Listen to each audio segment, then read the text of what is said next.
da Força Aérea Brasileira. Alex, por gentileza, vamos usar a carta e aí, se você puder agora assiná-la de fato, acho interessante, Alex. Vamos lá então, Pitoli. A carta diz o seguinte: nunca mais se diga que nossas forças armadas nunca perderam uma guerra. Hoje perdemos a maior delas. Perdemos nossa coragem, perdemos nossa honra, perdemos nossa lealdade. Não cumprimos com o nosso dever, perdemos a nossa pátria.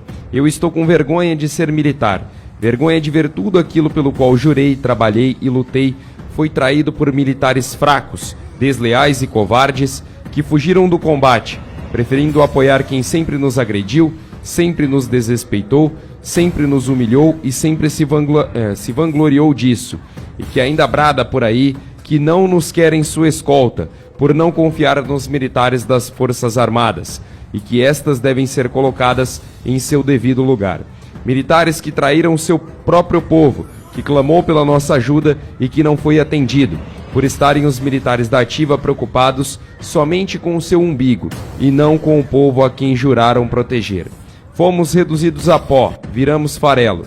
Seremos atacados cruelmente e, se reagirmos somente depois disso, estaremos fazendo apenas em causa própria, o que só irá piorar ainda mais as coisas.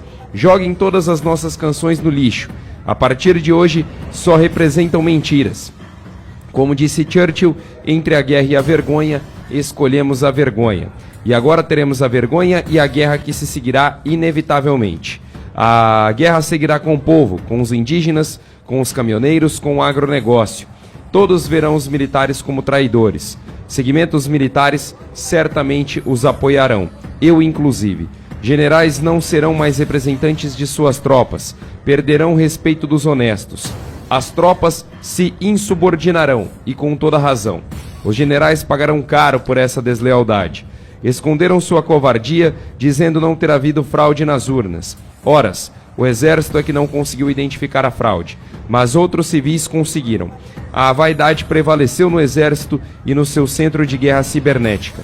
Não foram, mais uma vez, humildes o suficiente para reconhecer suas falhas. Prevaleceu o marketing e a defesa de sua imagem. Perderam, manés. E o que dizer da parcialidade escancarada do TSE e do STF, que além de privilegiarem um candidato, acabam por prender inconstitucionalmente políticos, jornalistas, indígenas, humoristas e mesmo pessoas comuns, simplesmente por apoiar temas de direita, sem sequer lhes informar o crime cometido ou oportunidade de defesa? Isso não conta? Isso não aconteceu? E a intromissão em assuntos do Executivo e do Legislativo? Isso também não aconteceu? Onde está a defesa dos poderes constitucionais? Onde estão aqueles que bradaram que não bateriam continência a um ladrão? Será que os generais são incapazes de enxergar que, validando esta eleição, mesmo com o descumprimento de ordem de entrega dos códigos-fonte, valida-se também esse mesmo método, não só para todas as próximas eleições, para o que quer que seja, perpetuando a bandidagem no poder, assim como corrompendo futuros plebiscitos e decisões populares para aprovar, reprovar qualquer grande projeto de interesse da criminalidade? Não haverá mais eleições honestas. A bandidagem governará impune e as Forças Armadas, assim como já ocorre com a Polícia Federal, serão vistas como cães de guarda que asseguram o governo ditatorial. O povo nunca perdoou os traidores nem os burros, não vai ser agora que irão. Ah, sim, generais, entrarão para a história, pela mesma porta que entrou Calabar. Que vergonha. Assina essa carta atribuída ao brigadeiro Eduardo Serra Negra Camerini. Pitoli. Fala, Cláudio. Alexandre, esse texto aí, atribuído ao brigadeiro, mesmo que não fosse, seja apócrifo, o conteúdo dele nos interessa. E eu acho que ele fala por milhões de nós. Eu sinto vergonha, eu sou filho de um militar. Eu fui criado em casa para respeitar a regra. E como adolescente, como jovem, eu briguei muito com meu pai. Porque eu não aceitava várias imposições que a regra dava. Porque o jovem, ele é indisciplinado. Ele não gosta de hierarquia. Ele não gosta de subordinação. O jovem acha que ele é o dono de tudo. E eu criticava muito meu pai. E ao longo dos anos eu fui entendendo que disciplina é liberdade, como disse o Renato Russo. A disciplina permite as coisas funcionarem. Entendi o que é o confronto no momento de perturbação, de bagunça, de agito, que tem que ter uma ordem unida e não pode questionar a superior. E eu vejo a Constituição. E na Constituição, nós temos lá no artigo 136, nós temos um título, que é o título 5º da Constituição, que fala da defesa do Estado e das instituições democráticas. E aí fala do estado de defesa, do estado de sítio, e fala do artigo 142, e começa lá no 136. Aí eu digo o seguinte, Alexandre, todos esses artigos, do estado de defesa, do 136, do estado de sítio, do 137, o 142, todos falam que as Forças Armadas são subordinadas ao presidente da República. Se o presidente da República fala, ela tem que fazer. Só que nós tivemos um presidente da República dialogando com eles o tempo todo, o vice-presidente general, o comando da SGI com o general, e eu não sei como e porquê, espero que o Paulo Figueiredo explique isso pra gente, como é que esses generais ficaram tão alheios ao estado de degeneração das instituições democráticas brasileiras, na forma em que o ministro Luiz Barroso sempre comentou, de dentro para fora, através de atos administrativos que foram sabotando as instituições democráticas. Os inquéritos ilegais do Alexandre de Moraes, os procedimentos são inaceitáveis na democracia. O Alexandre de Moraes desobedece até o colegiado da STF, que mandou ele entregar em julho de 2022, mandar para a primeira instância, ele não obedece.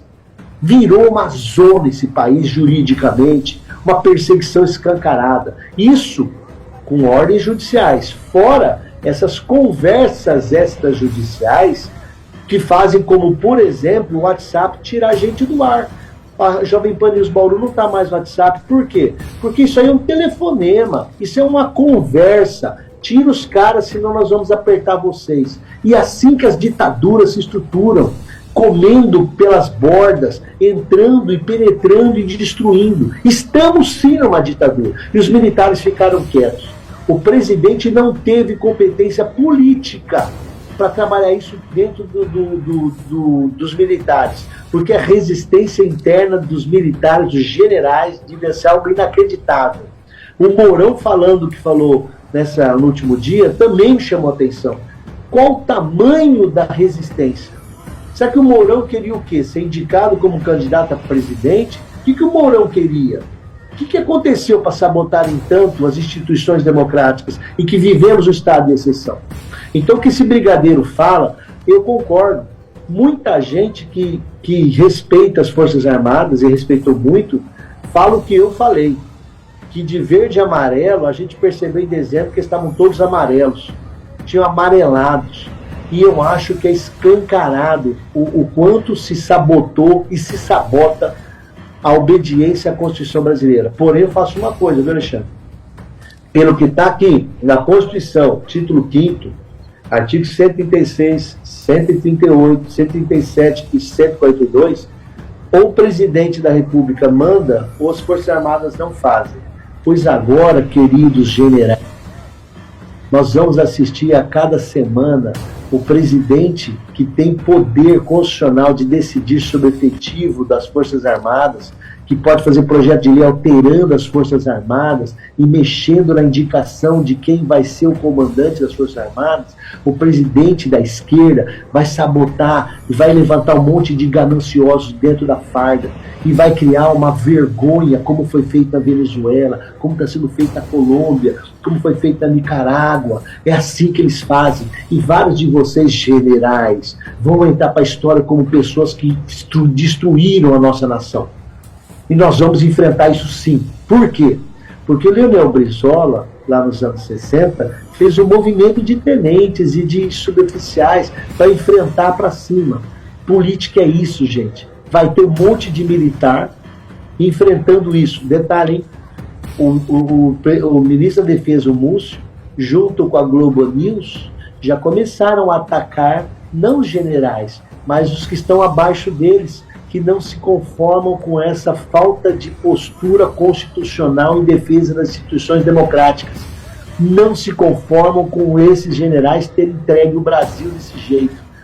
E o único caminho que vai ter Quai, seu app de vídeos curtos.